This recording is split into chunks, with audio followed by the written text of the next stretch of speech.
We are now talking to Hockey Buzz of the Vegas Golden Knights writer, Jeff Paul. What's going on, Jeff? Not much. How you guys doing? Well, as you can hear my rant and my attack to the Brooklyn Nets after that horrendous, ridiculous trade that completely sets that organization back for another 10 years. We've seen this before, and we're seeing it again. Why are we not surprised? But how are you doing? How are you and your family doing with this pandemic? We're doing okay. Just trying to make it by.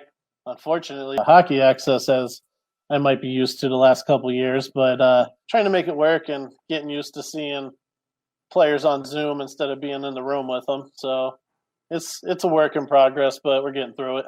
Well, that's always a good thing. So let's get into the Vegas Knights. And the Vegas Knights, since they've been an expansion team, this team has been one of the best teams in hockey. Absolutely incredible.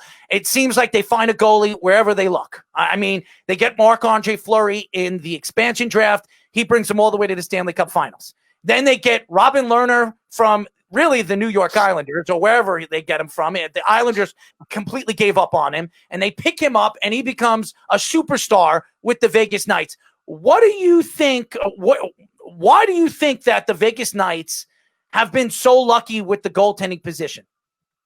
Well, goaltending actually was an issue for them. Marc-Andre Fleury is not very young, so he came up with an injury or two, and they realized really quickly that the options they had to turn to weren't good enough. And that put a lot of pressure on Kelly McCrimmon last season to say, hey, if we get to the playoffs and Marc-Andre Fleury gets hurt, what are we going to do? They didn't trust Malcolm Subban. He's a great goalie. He's a great athletic goaltender, but they didn't trust the young goalie. And the fan base really gave Malcolm a hard time. If Malcolm let in a goal, it was the end of the world. If Fleury let in a goal, it didn't happen. They didn't remember that. So Malcolm got a tough draw. It's good to see that he's going to get the start today in Chicago. But they realized that the backup goaltending spot was really rough. And by going out and getting Robin Lehner, that was a big move by Kelly McCrimmon in his first year as the general manager of the team. And I was telling everybody when they picked up Robin Lehner, I said, look, this guy's going to be your number one. It's his job now. He's going to take that job. And they did a dead 50-50 split. They literally went one game Fleury, one game Lehner, one game Fleury, one game Lehner, and then COVID came, and Lehner was out playing Fleury through those games. When we came back, I said Lehner's going to get that start the first game of the playoffs, and Lehner took it and he ran with it, and it didn't go their way, but Lehner was the guy. Not to say Marc-Andre Fleury can't play, but Robin Lehner definitely showed you what he can do and why the Islanders were so silly for letting him walk to Chicago and leave that organization. And it's hard not to think what the Islanders could have been if they did keep Robin Lehner in that organization. So Marc-Andre Fleury has been a subject of trade rumors as well because of the way Robin Lehner did play. Now, in this kind of season, we also saw it in the playoffs too. There was a lot of goalie platoons, like you were saying with Vegas. A lot of teams did it too, really, besides Tampa and Philly. I think really everyone else did a goalie platoon. Do you trade Fleury amidst this kind of season, a 56-game season, and try to get the best value you can for him because of what Lehner did? Or do you hang on to him and maybe platoon him maybe throughout the regular season where it's like a 60-40 split? So naturally, I go to look at the salary cap and how much each player is making. They've got $12 million wrapped up in the net right now, which is a lot for goalies. But when you see how this schedule came out and this 56-game schedule, it's a little condensed and you're playing teams 2, 3, 4 games in a row, it's going to be a real strength of the Vegas Golden Knights having Marc-Andre Fleury there, because let's say a team lights up Robin Lehner, the next night you can feel confident having Marc-Andre Fleury take that game and shut that team down. And it is a really good mix of styles between the two goalies. Lehner is a little more positionally dependent. He moves side to side less. He's not as flashy as Marc-Andre Fleury because he's just in the right spot. He makes the saves. He's a big body. He knows where he's going to be. Marc-Andre Fleury makes those acrobatic saves, those desperation diving saves that you've seen on SportsCenter. So if a team gets the best of Robin Lehner, odds are Marc-Andre Fleury, that contrasting style, will come in the next game and possibly shut them down because he gives you such a different look, but he's also playing at that high level that Robin Lehner plays at. So that's going to be a strength of the team this year. I think they roll with those two guys all season, and then next year they look to possibly move him due to that salary cap constraint that it creates. We are talking to Hockey Buzz Vegas Golden Knights writer Jeff Paul. Now, Jeff, I really believe the Vegas Knights won in the offseason. They added the best or one of the best defensemen in the NHL, and Alex Pietrangelo. With the players that they have right now, Max Pacioretty, Mark Stone, Shea Theodore. I mean, this team is as talented as any team in the NHL. Were you surprised that Pietrangelo chose to go to the Golden Knights? Out of all the teams that were offering him a significant amount of money in the offseason, he chose the Golden Knights. Were you surprised that he chose the Golden Knights? I wasn't surprised that he chose Vegas, and I wasn't surprised that they made such a hard push for him. If you see how things have gone in this short amount of time, Mark Stone was the number one trade deadline target at that trade deadline. Vegas went out, they did what they had to do to get him, and then they inked him to that huge extension about 2 hours later. So this team, the management, George McPhee, it started out with when he fleeced everybody in the expansion draft. He started it out. Kelly McCrimmon was his assistant the whole way.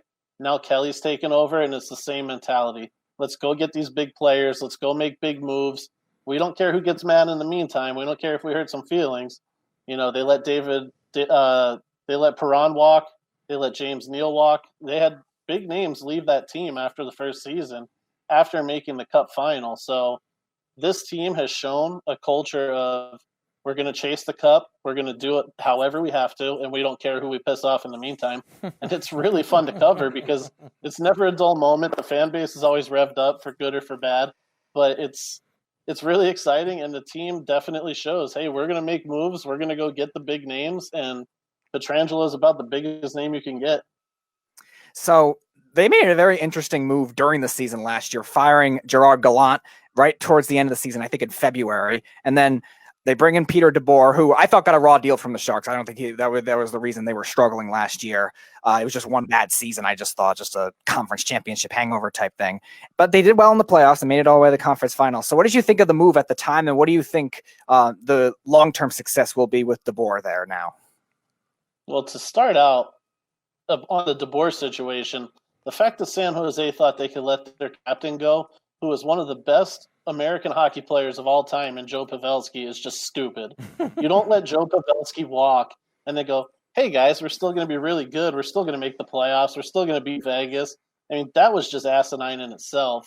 And you've got a bunch of defensemen on that team that are puck movers. They're offensive guys. And you're confused why Martin Jones and Aaron Dell weren't good enough goalies to make your team win. I mean, DeBoer was handcuffed there.